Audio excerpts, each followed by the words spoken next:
اللهم صل على محمد سید الانبیاء والمرسلین اما بعد فاعوذ باللہ من الشیطان الرجیم بسم اللہ الرحمن الرحیم صلو علی الحبیب صلی اللہ تعالی علی محمد وعلی آلہ وصحبہ وبارک وسلم۔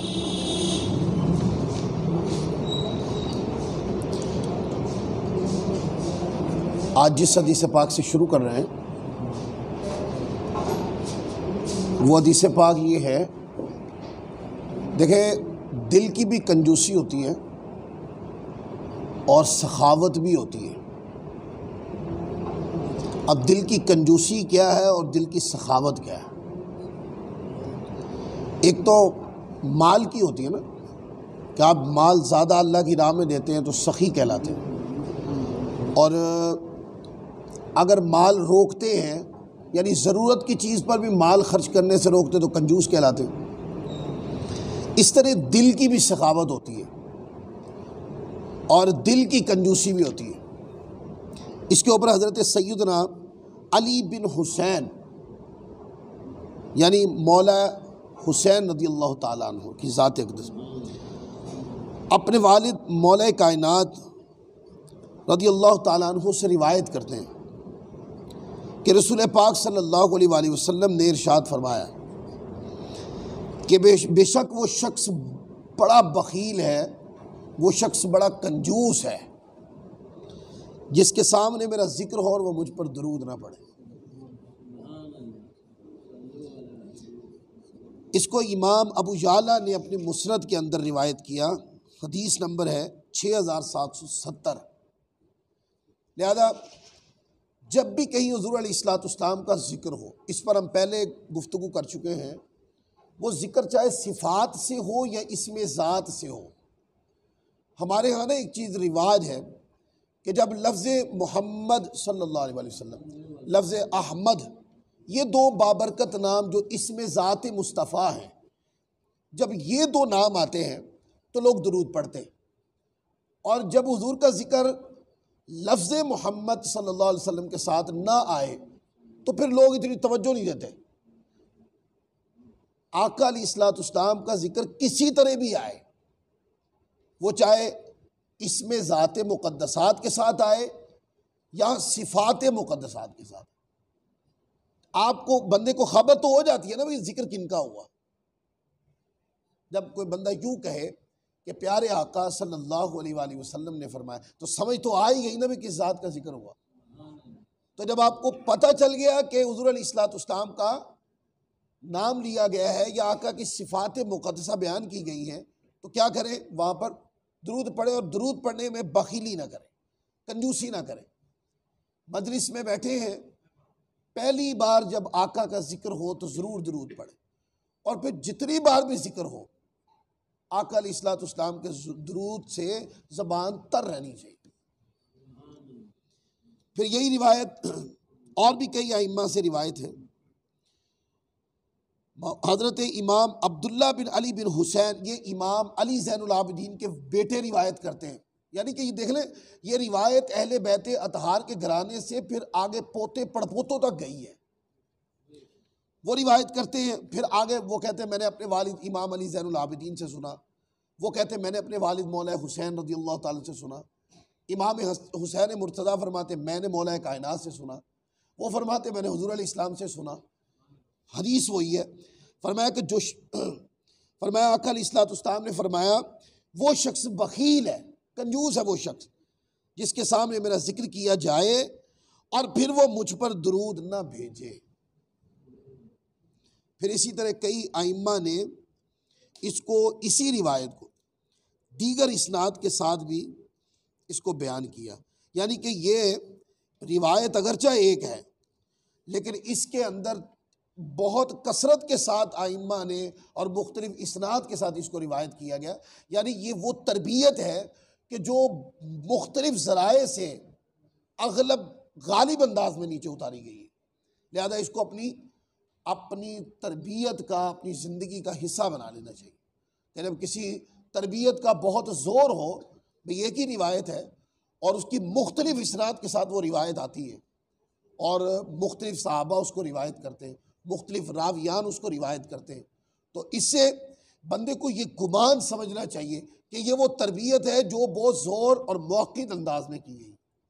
لہٰذا جب حضور کا نام آئے تو کیا کریں؟ درود پڑھیں۔ اب یہاں پر نا آپ کو ایک مشورہ دیتا ہوں۔ آپ کہیں کہ کثرت درود کی عادت بنائیں تو کیسے بنائیں؟ کوشش تو بہت کرتے ہیں، اور ہر بندہ کوشش کرتا ہے۔ دیکھیں، ایسا تو کبھی بھی نہیں ہو سکتا کہ کوئی کہے کہ یار میرا درود پاک پڑھنے کو دل نہیں کرتا، ایسا کوئی بندہ نہیں۔ ہر بندہ کہتا ہے میرا دل کرتا ہے درود پڑھنے کا، اور جتنا ہو سکتا ہے میں پڑھ بھی دیتا ہوں، لیکن وہ جو ہر وقت زبان تر رہے، میں کام بھی کرتا رہوں تو درود پڑھتا رہوں، اس کی ابتدا یہاں سے ہو سکتی ہے۔ یعنی مدرسے میں ہم بچوں کو یہاں سے شروع کرواتے ہیں تربیت۔ کاؤنٹر تسبیح ہوتی ہے جو انگلی کے ساتھ آپ اس کو ایسے وہ کر لیتے ہیں، آپ وہ تسبیح لے کر نا آپ اپنے ہاتھ کے ساتھ اس کو نا لگا لیں۔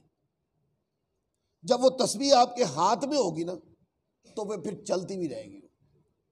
اس سے ہم نے دیکھا ہے کہ الحمدللہ عز و جل جس کو یہ بتایا ہے فارمولہ پڑھنے کا انداز، الحمدللہ عز و جل ان کو پھر دیکھا ہے، انہوں نے ذکر کیا تو کثرت کے ساتھ کیا، درود پڑھا تو کثرت کے ساتھ پڑھا۔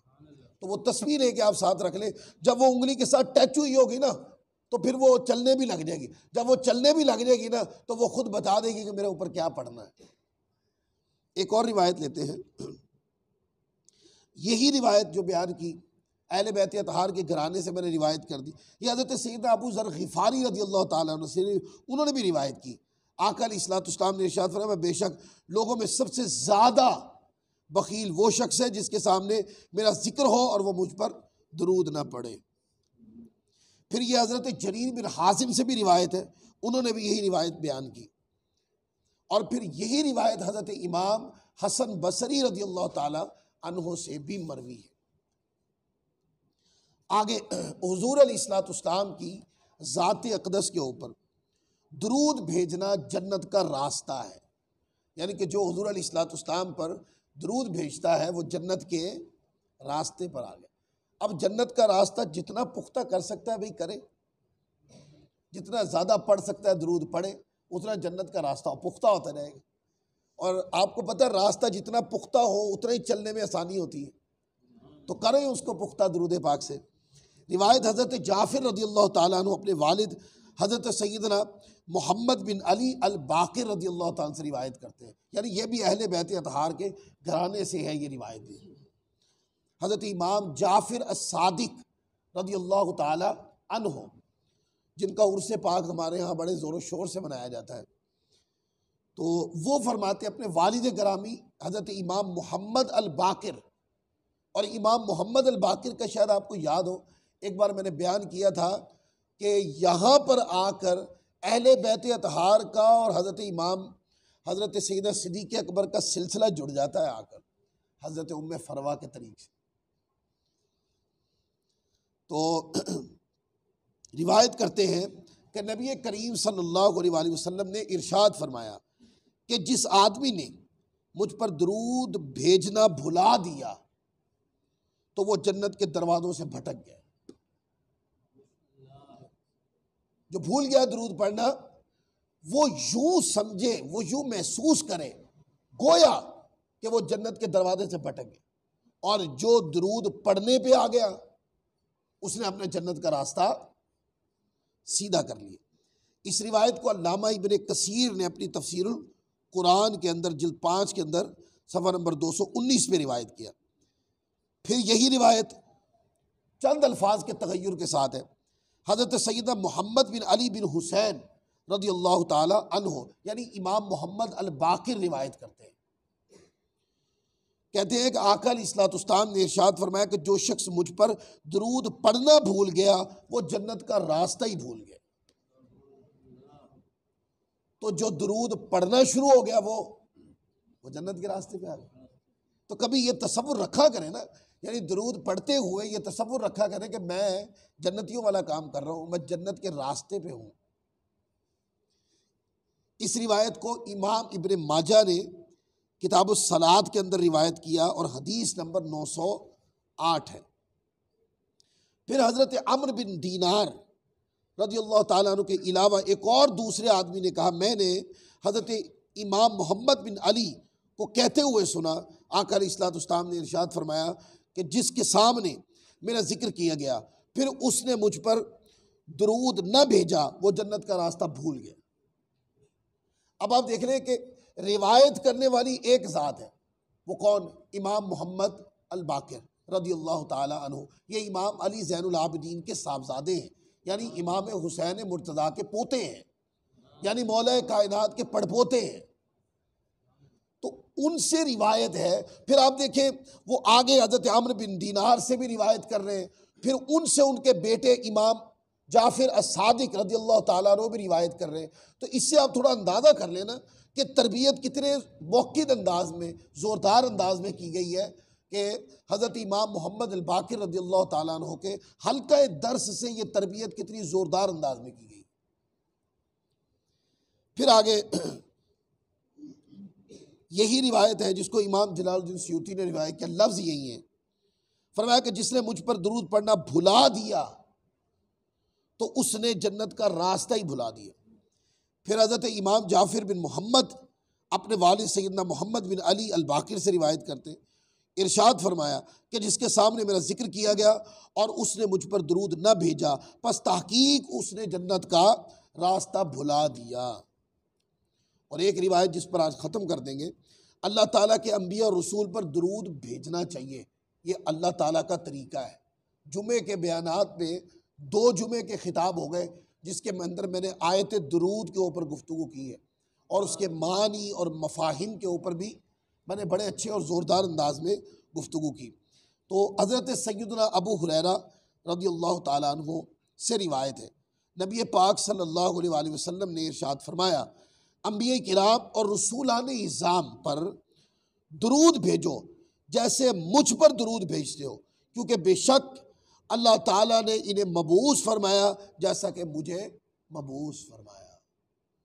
تو کیا ہے، اللہ تعالیٰ کی بارگاہ میں جیسے آقا علیہ الصلوۃ والسلام کی ذات اقدس پر درود بھیجتے ہیں، اسی طرح باقی انبیاء کرام کی ذوات پر بھی درود بھیجنا چاہیے۔ یعنی جب ہم ان کا نام لیتے ہیں تو نام لیتے ہوئے ہم نے کیا کرنا ہے، پورا نام لیتے ہیں، جیسے حضرت سیدنا عیسیٰ علی نبینا وعلیہ الصلوۃ والسلام، اس طرح پورا کر کے نام لینا چاہیے۔ اللہ تعالیٰ عز و جل ہم سب کو عمل کی توفیق عطا فرمائے۔ وما علینا الا البلاغ المبین۔